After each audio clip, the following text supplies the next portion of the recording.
وحال قوريي عمر بن الخطاب وليه النبي صلى الله عليه وسلم إنه يري إن الله يرفع بهذا الكتاب أقواما ويضع به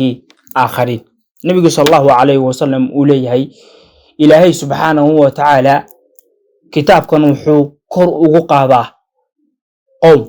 أي كر وقاضة ويضع به آخرين وحون هوس وغدقا قوم.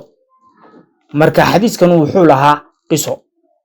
قصوين أيو لها وعمر بن الخطاب أيام ما كمده أيا وحو قصو تغي مدينة رسول الله صلى الله عليه وسلم أيونين وقصو تغي meel buu aadayay safar buu aadayay nin buu oga yimi magaaladii wuxuu yiri adigu magaalada si maamul oo si hag hadhow ayaa Umar ibn Khattab ayaa soo noqday hadhow ayaa jidka ayuu ku arkay ninkii markuu jidkii ku arkay Umar ibn Khattab ayaa wuxuu ku yiri niyahow miyana magaalo ku dhiibin maxaa ku dhacay ninkii ayaa wuxuu yiri waxaan uga tagay magaaladii nin mawla ah oo sidaas ah suu yiri mawla ayaa uga soo tagtay magaaladii mawlana waxaa la dhahaa qofka la xoreeyo qofka adoonka ahaan jiray laakiin waa la xoreeyay qofkaas ayaa mawla xooga sharaftiisu macnaha iyo nasabkiisu wuu ka yara hooseeyaa nasabada dadka kale aqoonta leh cilmiga leh ee waaweyn ee macnaha looga soo tago umada xiligaas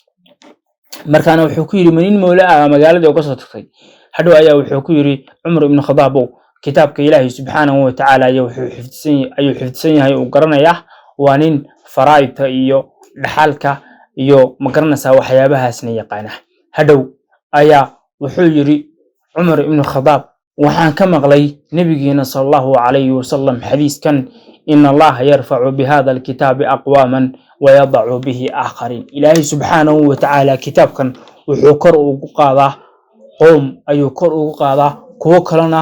hoos ayuu ugu dhigaa adduunyada waxa la isku bacsanayo oo la isku eriyanayo waa noocyo far badan laakiin se waxay ku soo koobmayaan laba qoomna waxa weeye waa qoom kitaabka Ilaahay subhanahu wa ta'ala dayacay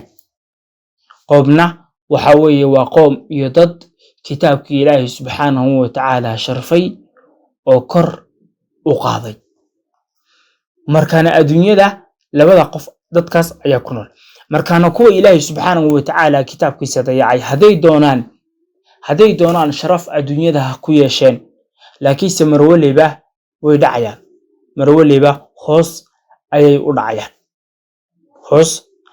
u dhacayaan maxaa yeelay de waa ogtiin adduunyadan waa ogtiin sanad kastaba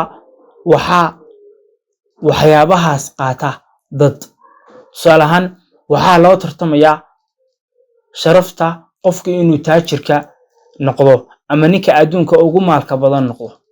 waxaa laga yaabaa 5 sanaba inay 5 qof oo kala gargaar ah ay noqdaan waxaa lagu tartamayaa shaygaas lagu tartamayo madaxweynimo loo tartamayaa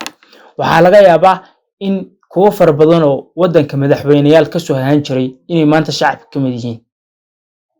sababtoo ah hadeer qof kale ayaa ka sareeya isagii wuu dhacay wuti markaana adduunyadan waxyaabaha adduunyada la isku baxsado waxa weeye hadii kitaabka Ilaahay subhanahu wa ta'ala kor loo qaadin qofku wuu dhacaya oo ma garanaysa qof laga tagay ayuu noqonayaa laakiin kitaabka Ilaahay subhanahu wa ta'ala hadaa kor u qaadid oo kitaabka u heelisid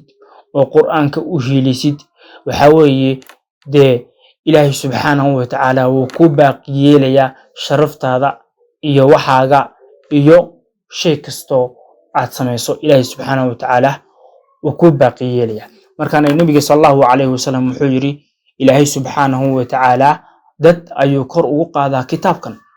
oo kuwa far badan oo aqoon iyo cilmi leh waxa arkaysa waxay ka sareeyaan kuwa badan oo aanan aqoon iyo cilmi lahayn kitaabkana aanan aqoon markaana in lagu dadaalo kitaabka quraanka barashadiisa iyo xifdigiisa iyo ku dhaqankiisa weeye sababtoo ah kor Ilaahay subhanahu wa ta'ala wuxuu qofka ugu qaadayo waa kitaabkan hadii aad ka tagtidna waxa weeye dee adigaa ka tegay meel wanaagsan. nabiga sallallahu alayhi wasallam xadiis kale oo ibnu cumar uu warinayo ayaa wuxuu leeyahay nabiga sallallahu alayhi wasallam wuxuu yiri laa xasada illa fi ithnatayn, xaasidnimo ma ahan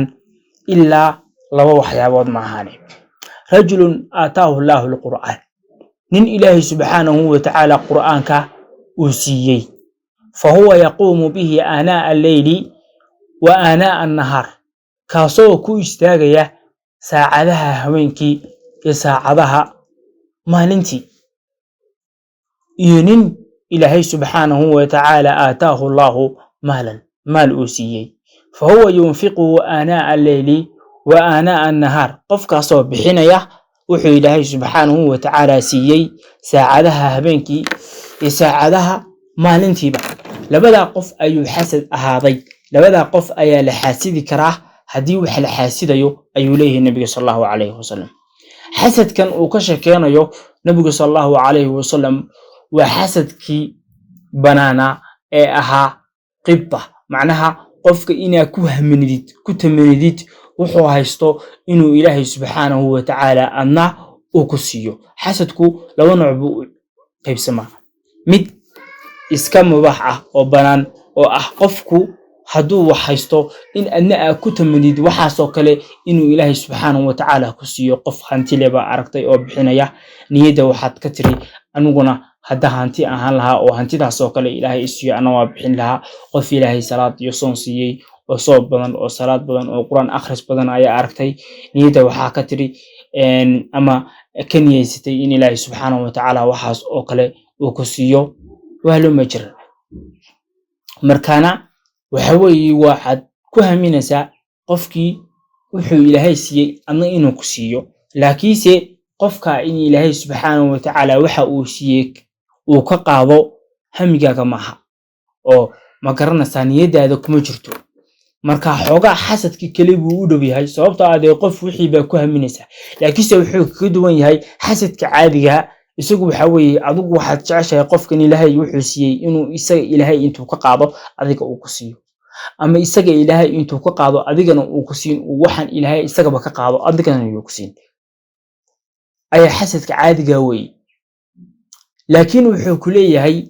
tamaniga la taminayo in wax la tamaniyo oo qof ilaahay subxaanahu wa tacaala wuxuu siiyey oo kale in ilaahay adna uu ku siiyo, waxa ugu qaalisan ee lagu tamaniyo waxa weeye waa qof ilaahay quraan siiyey, quraankana akhrinaya habeen iyo maalin, iyo qof ilaahay maal siiyey, maalkana habeen iyo maalin uu bixinayo. haddii aad wax tamaniyeysid labadaa qof tamani waxay haystaan ayuu ilaahay subxaanahu wa tacaala qaali uu ka dhigaya, waxaas oo kale ma garanaysaa ilaahay subxaanahu wa tacaala ka doon oo aadna niyeyso. laakiinse waxa kale haddaa niyeysatid oo waxyaabo kale dad la siiyey oo aadna jeclaatid in lagu siiyo, ma garanaysaa waxba ilaahay subxaanahu wa tacaala kama tamaniyin, ee macnaha waxaas tamani ayuu leeyahay nabiga sallallahu alayhi wasallam.